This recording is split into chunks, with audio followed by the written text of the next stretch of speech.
صفقات نادي الزمالك في الانتقالات الصيفية. اوعى فرحتك بالصفقات دي تنسيك حاجة مهمة، ان برونو سافيو واضح من لمساته، واضح انه هيكون اضافة قوية للنادي الاهلي. مهاراته كويسة وقراراته سريعة ومش بيفكر مرتين. بسم الله ما شاء الله عليه. اوعى فرحتك بالصفقات تكون نسيتك المعلومة دي. رسميا الزمالك بيعلن التعاقد مع الثلاثي مصطفى شلبي ويوسف حسن وعمرو السيسي. اتمنى ان شاء الله ان يكونوا اضافات قوية لنادي الزمالك، وباذن الله كل التوفيق.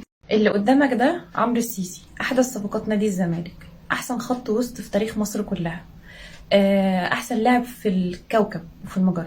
عندي بس سؤال، هو لو السيسي لا قدر الله عمل فاول ومحتاج يطرد، المعلق هيقولها ازاي يعني؟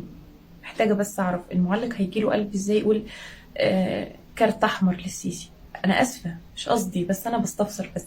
فده احسن لاعب في تاريخ المجرات كلها، فلو عندك اعتراض وريني. لو راجل اعترض.